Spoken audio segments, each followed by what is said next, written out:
السلام عليكم إخواني. نتقاسموا شي د المعلومات بيناتنا المغاربة. هاد الجرائد والأخبار من الأرشيف الهولندي.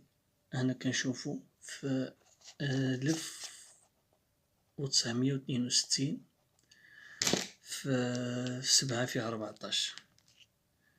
شوفوا شنو كانوا كتبوا الهولنديين في هذاك الوقت.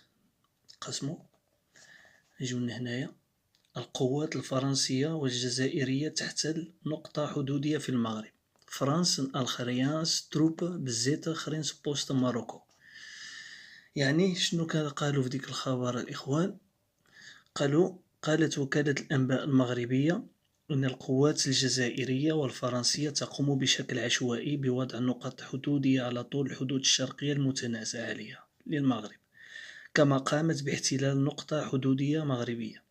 وذكرت وكالة الأنباء أن كتيبتين من الجنود الفرنسيين والجزائريين من كولومباشار أمرت القوات المغربية المساعدة بمغادرة حسي الدويس، هذا الموقع الحدودي اللي كيبعد 70 كيلومتر غرب كولومباشار. شوف هذا في 1962 في شهر 7/14. تقولوا لي الإخوان لماذا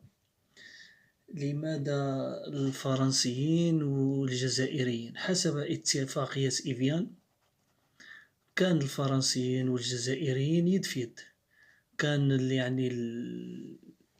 هذيك الاتفاقيات اللي داروها باش يستولوا على الصحراء المغربية، يعني كانت ديجا عندهم في الاتفاقية. شوف الإخوان الغدر. هاهي سنة 1962 في شهر 7 في 14.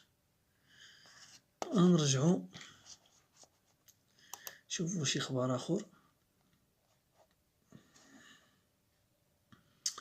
هادي طبعا حنا كان هنا كتبت لهم ماروكو بشار، ها هي الفوق إذا شتيها، باش كيعطونا الأخبار. يعني دم أي عنوان حرب الرمال طلع لك مثلا، ولكن درت أنا مثلا ماروكو بشار.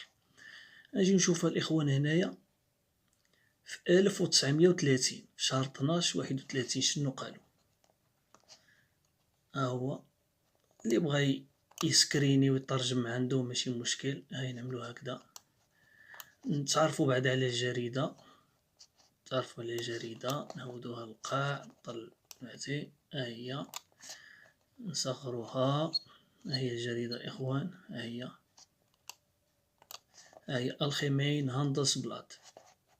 شفتوها؟ شوفوا السنة 1930.